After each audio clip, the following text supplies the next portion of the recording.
about the accountability of Indonesian municipal land use assessment as a process of urban planning and decision making. This is about the management of land use assessment and in a certain system of planning and administration of Indonesian municipalities. Some important previous Some important previous discussion for the land use assessment and the accountability. The basic view of this study are: land use assessment is an essential process in providing basic consideration for land use decision making. Since the land use assessment is attached on the system of public administration, the accountability becomes the most controversial issue. The accountability is associated with ethical concept and governance of the assessment. It is the responsibility of the practitioner for their action and decision for fair and reliable assessment. In rational view, the accountability is actualized only if it is effectively managed, especially for the future. For many developing countries, one stated that less capability of the administrators and unreliable administration system are the main obstacles for the reliable and fair process, especially in Indonesia. As part of public administration system, the land use assessment is managed under certain circumstances of politics, economy, social, and administration of the society. In Indonesia, when the land use laws and regulations seems too difficult to apply under the high tendency of market-driven development, there are so many difficulties in gaining the accountability.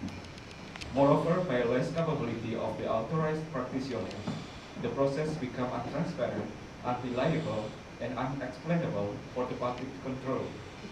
Then, how the process is and should be managed is the big question of this study to identify. To the appointed municipal officers as regarded as the permanent members of the session. These municipal officers may appoint the ad hoc members as it is considered necessary for their assessment. Then the ad hoc members join the session for their advertised considerations. Then this study examines the municipal officers and the academic expert for the investigation of the accountability of the land use assessment. And this is the detailed features and sub-features of land use assessment that are observed in this study. The features are the agent, setting, problem and information, evaluation and learning. For the practical circumstances, the features may become the practical constraint of the process. For the first step, it's all about the controversy upon the mayoral decision of development permission. This study examines one sample case of the controversial land use decision making on one Indonesian city. This sample case represents the typical situation of land use administration in Indonesia. The targets of this step is identifying the insufficiency of the laws in defining the land use, and then dysfunctional municipal council function in assessing the mayor's decision and granting the development, and also infallible province authority in assessing municipal land use assessment. For this step, we employ the descriptive analysis upon the chronology of the sample case development. This analysis examines the content of the document or archive, argumentation, interview over the development of the case. The observed case of this objective is the development of one big shopping mall in one Indonesian city. It is the development of 4-floor shopping mall in more than 80,000 meters square of land of city center area.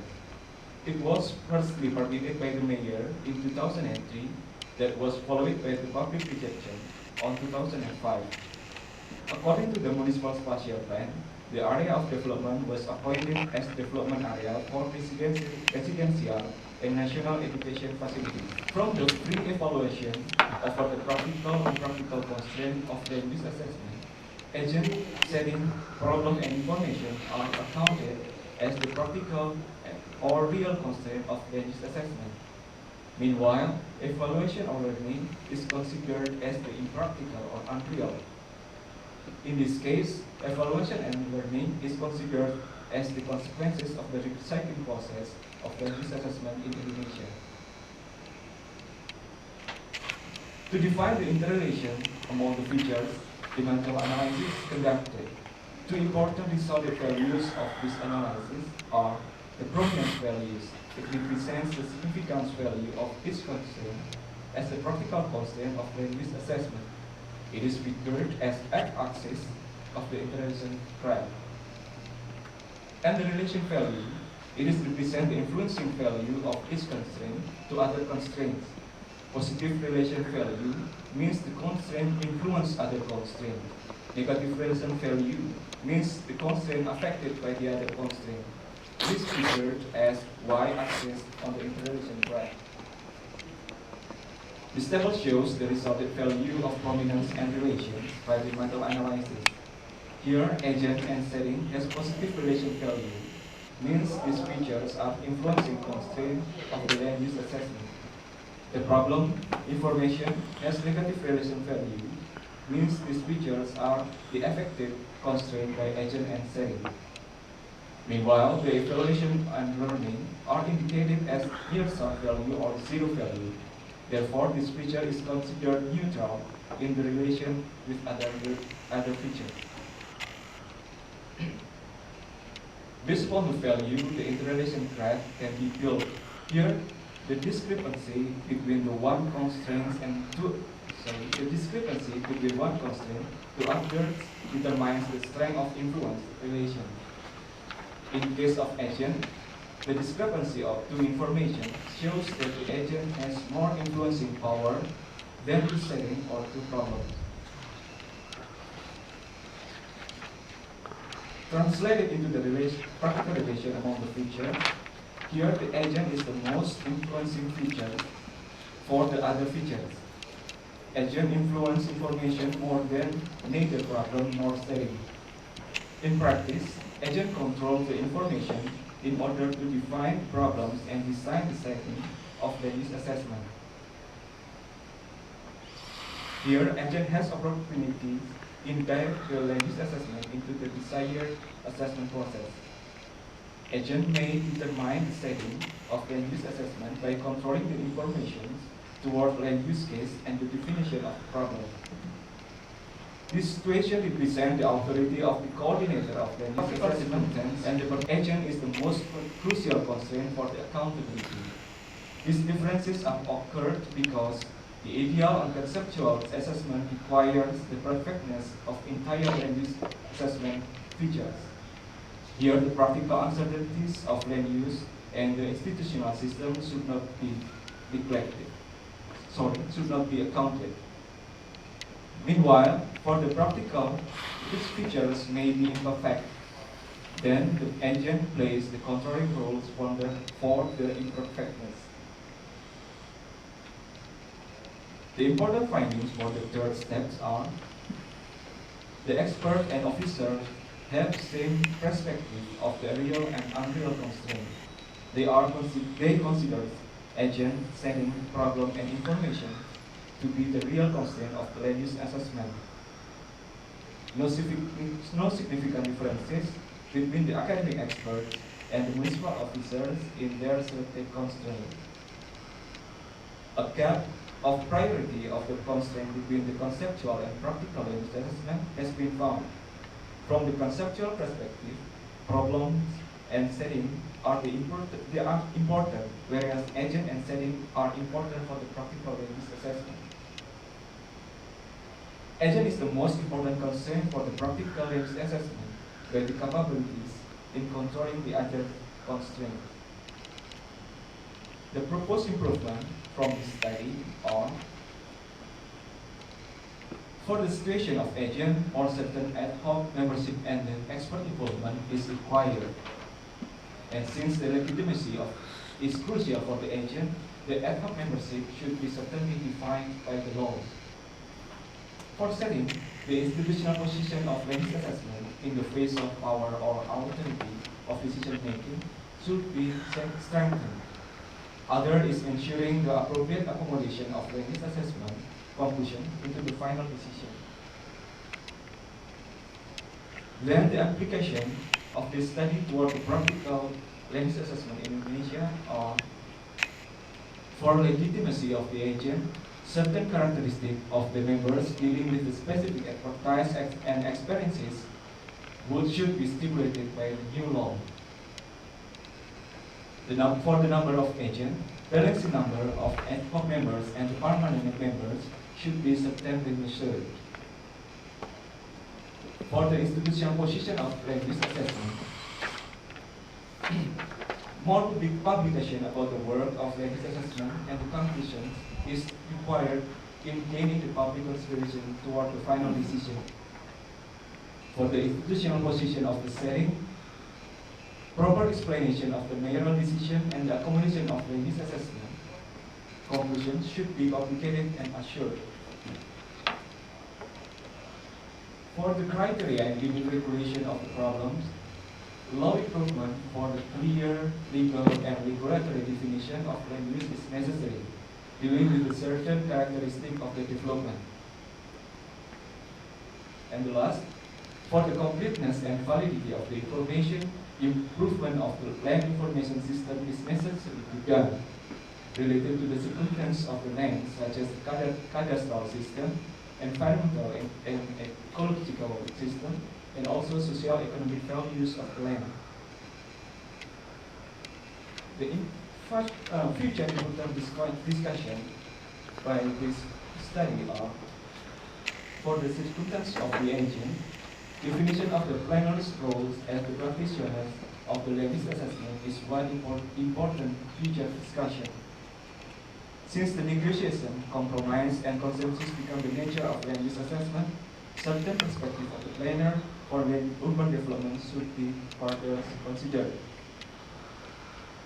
For the circumstance of setting, the future relation between land use assessment session and the municipal council is important. It deals with the controlling system for the land use assessment process and the final decision. Consider the practical first case of shopping mall development. Certain definitions of hierarchical authority of the provincial government toward the municipal land use assessment and the final decision is important. For the circumstances of problem and information, identification of strategy in building communications between the members and the public is crucial. It's related to the how the information should be collected and delivered, and what and when information should be collected and delivered, and also who should collect and deliver the information. That's all my presentation. Hopefully, further discussion can be developed in this session, activities and questions. For your kind attention, thank you very much.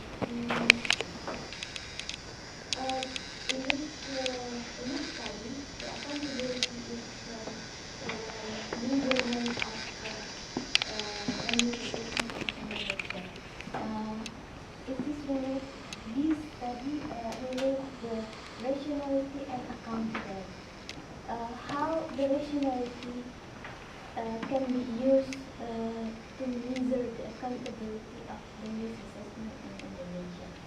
And the second is the important finding in this study is the agent plays important role in land use assessment in Indonesia.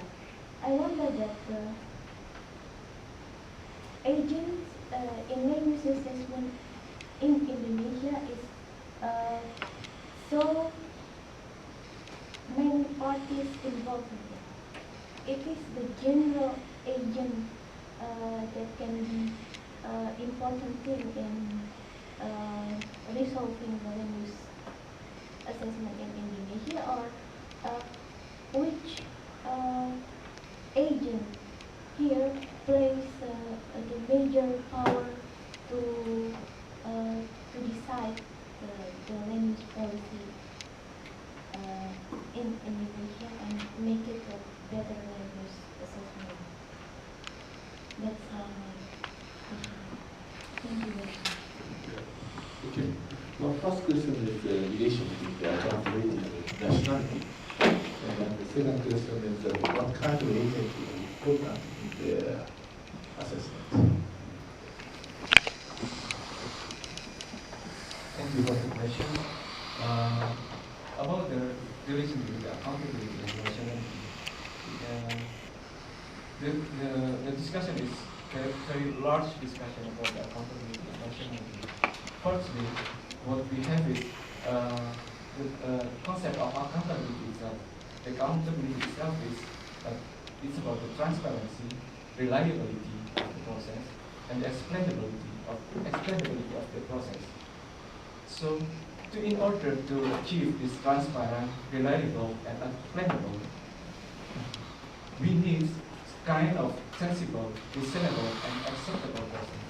Here, the sensible means the process can be accepted by the public, or the process can be accepted by the various values attached to the land. So, also the rationality of assessment and decision making say that the rationality is the most important thing for the accountability of the process. So without the rationality of the process, without the sensible process, reasonable process, and acceptable process, the accountability will be not achieved by the public administrators. And for the second question about the agent, of course there is so many agents involved in the process of land use assessment. We have a public here. Public means many people also involved, and also we have a municipal mayor as the decision maker of the municipal administration, and also we have a municipal council. Below the municipal mayor, we also have many departments of the municipality. But in this study, firstly, we focused only on the process on the section of land use assessment.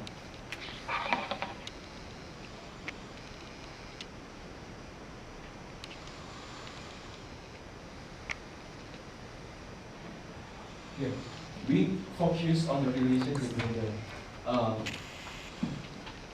the permanent members that are appointed by the municipal mayor, and also the invited members that are appointed by the permanent members. Why I only focus on the permanent members and the academic experts?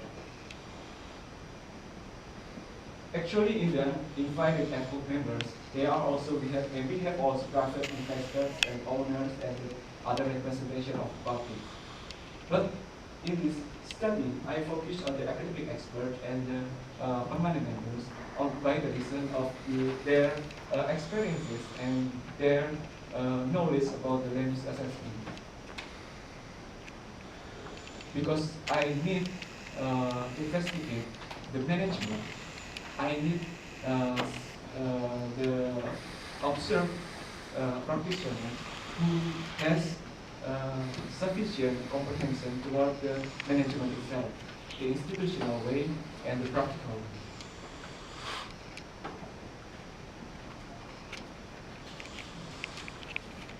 Okay, thank you. I understood also about the position of the academic member that function as your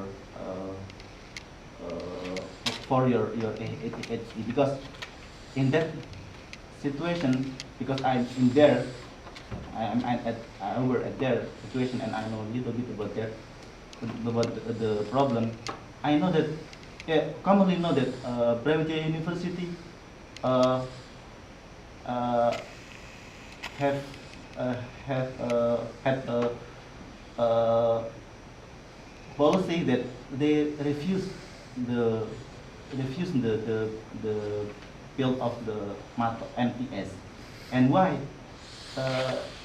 This policy is not was not copied by the academic expert in your situation. I don't know why, because I think it's commonly known in Brawijaya University. And then the third one, I think about the role of the The role of Firstly, we need to solve the Okay. question. okay, thank you. Sorry. Thank you, thank you. About the solutions and purpose. Here, it's little bit difficult to less the power of municipal media. I mean, if we place the municipal media in the same level with other stakeholders, it's become complicated. The process become complicated because we need in the administration system we need who will be the decision maker. That's why recently we have a idea for empowering the municipal council for this kind of process. We need the involvement of municipal council in this process. And before we just have a public representation that are appointed by the government. Of course, we don't think about what kind the quality of the municipal council. We don't think about it, but we have an opportunity to empower the municipal council to control this kind of process. Because there are any balancing situation between the municipal council and the mayor. So if the municipal council is involved in this process, it means we have opportunity to supervise the process itself and the municipal mayor decision. This is the first idea. The second is making broad publication about this kind of process. We still don't know how to make the publication, of course. Whether we have make an announcement in social media or other. But if we have a kind of publication, we hope the public will understand about the process clearly. And also, in order to get the publication, we need strategy. How to make this publication? That's what I mean. We need strategy in to make information, how to collect and how to deliver the communication information, the language information between the municipal government and the public. For the second question about the academic members, why in MTS case there are different situations?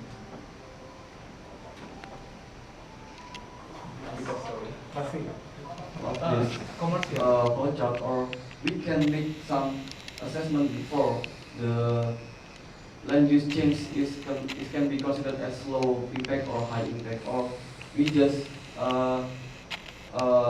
decide that the assessment is needed after the purpose of land use is considered as high impact. For this kind of assessment is done only for the high impact development, and also for the revision of the spatial plan. For the kind of low impact development, small residential area or others, we don't have kind of assessment. The assessment is only for technical assessment on the municipal department of development planning. Only in this step.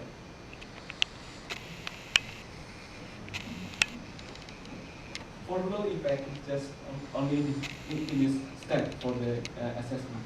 But for the high impact, that means we need the revision of maybe the development will need revision for the municipal spatial plan. We need this kind of assessment.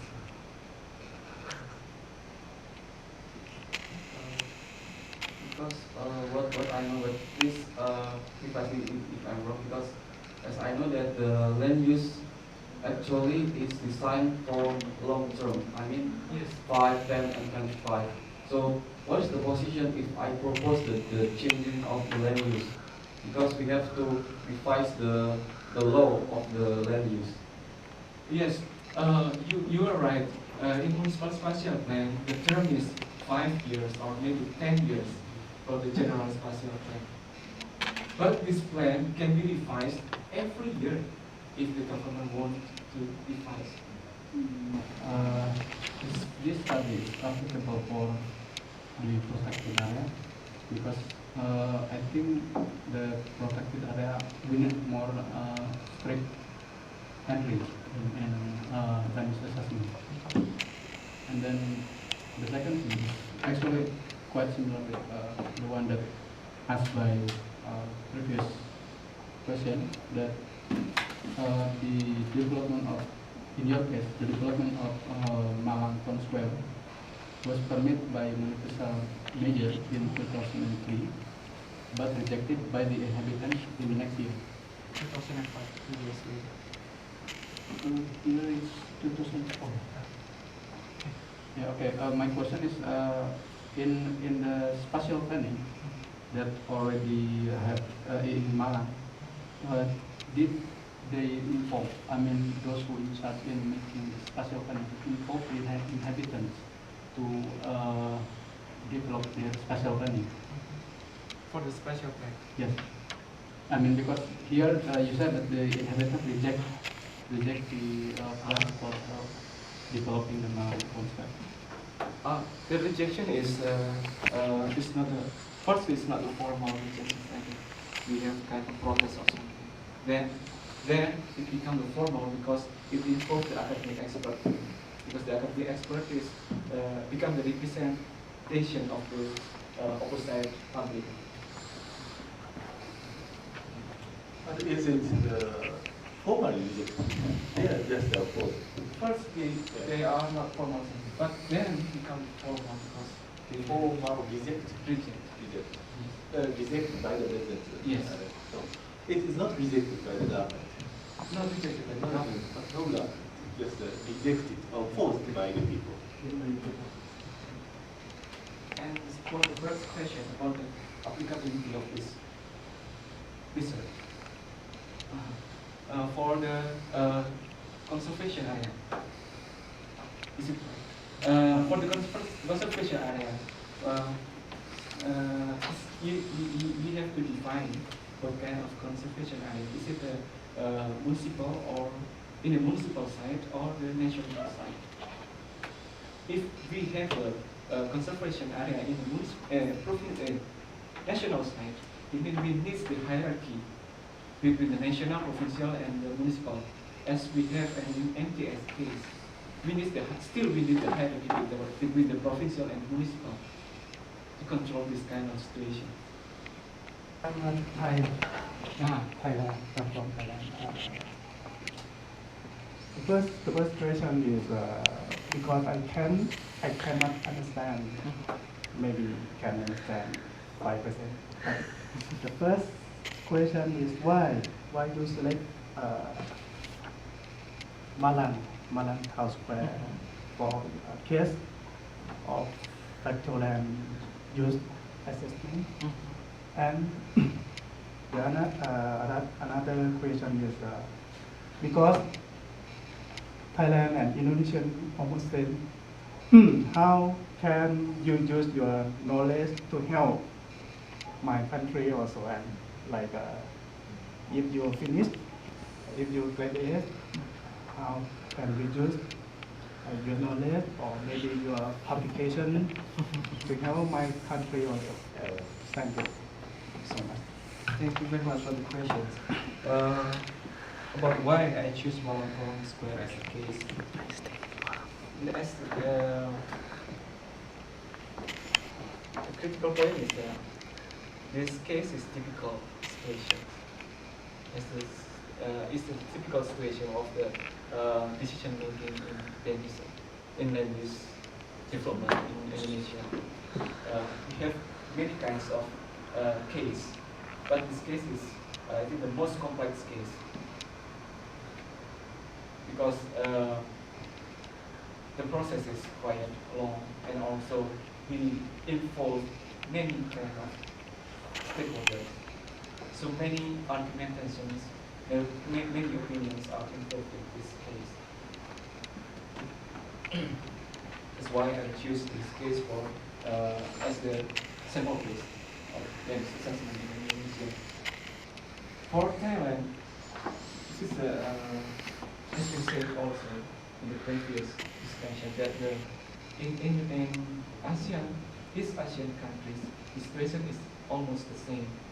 It's about the transparency, reliability, and accountability of the process. So, by this study, perhaps the balancing power and balancing controlling power upon the decision making is important for this kind of situation. Besides, of course, we need the transparency to get the balanced power. The decision maker has his right to decide, but the public still they have their opinion and argumentations for the policy of the decision maker. Thank you. Any other questions?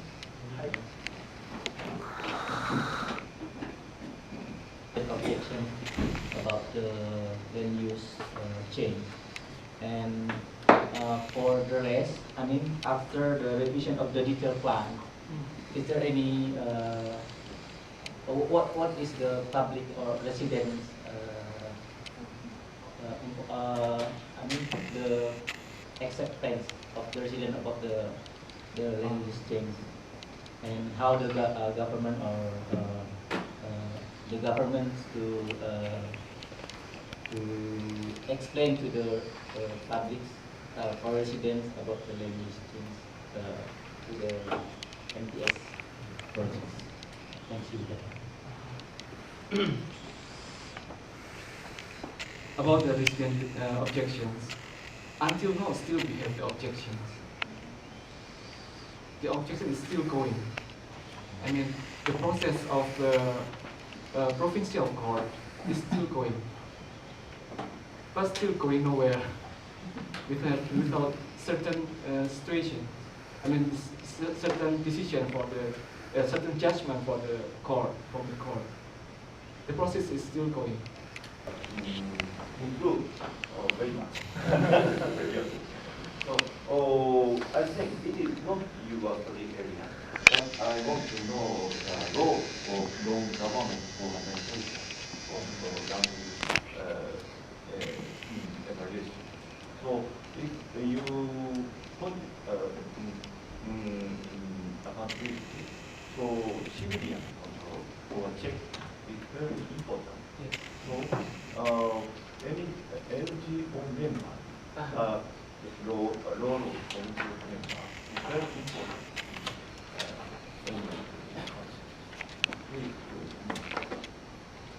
So, do you have any comment for the NGO member, the role of NGO member as a public participation Yes. or assessment or something like that?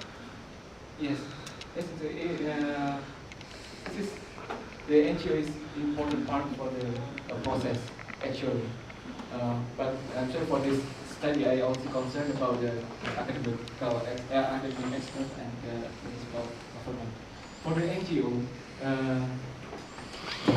recently we plan to involve the NGO, because this is kind of NGO, but it's not purely NGO. This is kind of association of the planners. Association of the planners. We call it Dewan Kota, kind of Dewan Kota. This is the session, not session, this is the association that contains with planners, mostly planners, from many kinds of fields. they discuss the urban development and the policy of land.